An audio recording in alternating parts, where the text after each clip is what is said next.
ओम श्री परमात्मने नमः।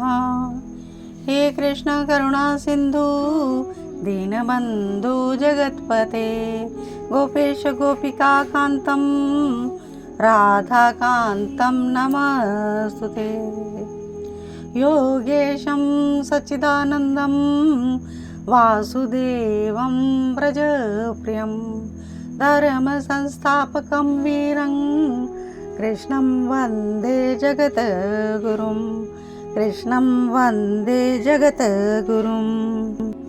द्वादश स्कंद अध्याय दूसरा कलयुग के धर्म। श्री सुखदेव जी कहते हैं कि हे परीक्षित, घोर कलयुग में धर्म, सत्य, पवित्रता, क्षमा, दया, आयु, बल और स्मरण शक्ति का लोप होता चला जाएगा। जिसके पास धन होगा लोग उसे ही कुलीन, सदाचारी और सद्गुणी मानेंगे।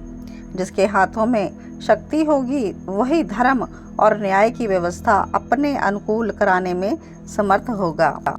विवाह संबंध युवक युवतियों की पारस्परिक रुचियों के अनुरूप होगा। जो जितना छल कपट करने में निपुण होगा वह उतना ही व्यवहार कुशल माना जाएगा। ब्राह्मण की पहचान उसके गुण स्वभाव से नहीं यज्ञोपवीत से होगी। जो जितना दंभ पखंड करने में चतुर होगा उसे उतना ही बड़ा साधु माना जाएगा। लोग आंतरिक सौंदर्यशील सदाचार पर नहीं, बाम्य रूप सज्जा पर ही अधिक ध्यान देंगे। बुजुर्गों का जरा जरा सी बात पर असमान होगा। स्वार्थ सिद्धि से अपना पेट पालना ही सबसे बड़ा धर्म होगा। धर्म का पालन मात्र दिखावे के लिए होगा। जब सारी पृथ्वी पर दुष्टों का और अनाचार का बोलबाला हो जाएगा तब न्याय, नियम, व्यवस्था, मर्यादा आदि का कोई महत्व नहीं रहेगा। जो धन संपन्न और बली होगा वही शासक बन जाएगा। राजा निर्दयी और नीच होंगे। चारों ओर भ्रष्टाचार फैल जाएगा। मौसम में परिवर्तन आ जाएगा। कभी भयानक सूखा पड़ेगा तो कभी अनावृष्टि होगी। कभी भयंकर गर्मी पड़ेगी तो कभी सर्दी की प्रकाष्ठा हो जाएगी। भयानक प्राकृतिक उत्पात होंगे और लोगों का विनाश होगा। हे राजन परीक्षित, कलयुग में दोष से प्राणियों के शरीर छोटे और रोगग्रस्त होने लगेंगे। वर्ण आश्रमों का भेद नष्ट हो जाएगा। धर्म में पखंड का ही बोलबाला हो जाएगा। राजा और प्रजा चोरी, डकैती, लूटमार, कुकर्म, हिंसा और भ्रष्टाचार में लिप्त हो जाएंगे। इससे प्रजा अत्यंत पीड़ित होगी और नष्ट हो जाएगी। चारों वर्णों के लोग शूद्रों के समान ही हो जाएंगे। कलयुग का अंत आते आते मनुष्यों का स्वभाव गधों जैसा ही हो जाएगा। लोग प्रायः नाना कुकर्मों से गृहस्थी का भार ढोने वाले और विषयी हो जाएंगे। ऐसी स्थिति में धर्म की रक्षा के लिए स्वयं भगवान सत्व गुण स्वीकार करके अवतार लेंगे। उन दिनों संभल नगर में विष्णु यश नाम के एक श्रेष्ठ ब्राह्मण के घर में भगवान कल्कि का अवतार होगा। वे देवदत्त नामक घोड़े पर सवार होकर दुष्टों का संहार करेंगे। वे राजाओं के वेश में छिपे डाकुओं को तलवार के घाट उतार देंगे। तो बोलिए कल्कि भगवान की जय हो।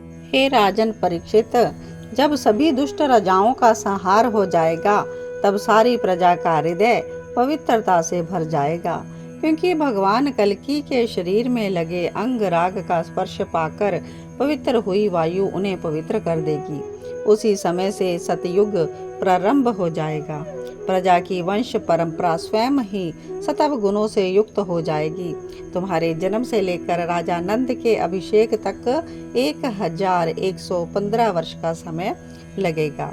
हे राजन परीक्षित, जिस समय सप्त ऋषि मघा नक्षत्र पर रहते हैं उसी समय कलयुग का प्रारंभ होता है।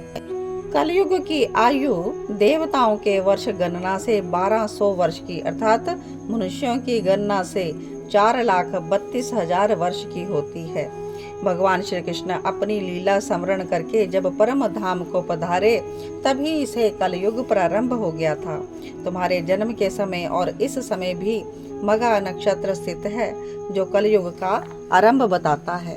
हे राजन, मैंने जिन महापुरुषों और महात्माओं का वर्णन तुमसे किया उनकी अब केवल नाम से ही पहचान होती है, अब वे नहीं हैं। अब तो केवल उनकी कथा ही रह गई। वे सभी मेरा मेरा करते हुए धूल में मिलकर नष्ट हो गए। इस शरीर को भले ही कोई राजा कह ले, परंतु अंत में तो वह विष्ठा या राख के रूप में ही परिणित होगा। इस शरीर का जो मोह में पड़कर मनुष्य स्वार्थ और परमार्थ दोनों को ही भूल जाता है और जीवों को सताकर नरक में जा गिरता है। जो जो नरपति बड़े उत्साह अहंकार से इस पृथ्वी का उपभोग करने में ही लगे रहे, वे सभी काल के विकराल मुख में ही समा गए। इस प्रकार से कोई भी राजा स्थायी रूप से नहीं रह सका। अंतकाल उसका विनाश ही हुआ। तो सिर्फ और सिर्फ भगवान के भक्तों का ही इस संसार से उद्धार होता है, जो भगवान के शरणागत हो जाते हैं। तो इसीलिए हमें हमेशा ही भगवान का स्मरण चिंतन करते रहना चाहिए और अपना परमार्थ जीवन सफल कर लेना चाहिए। इति श्रीमद् भागवत महापुराणम। अगली कथा हम कल के भाग में कहेंगे। तो कलयुग तो दोषों से परिपूर्ण है, लेकिन इस कलयुग से बचने का केवल एक ही उपाय है, श्री हरि शरणम, श्री हरि शरणम। कल के अध्याय में हम जानेंगे कि कलयुग से दोषों से हम किस प्रकार से बच सकते हैं। तो जुड़े रहें कृष्णा डिवोशन चैनल के साथ। जय श्री कृष्ण।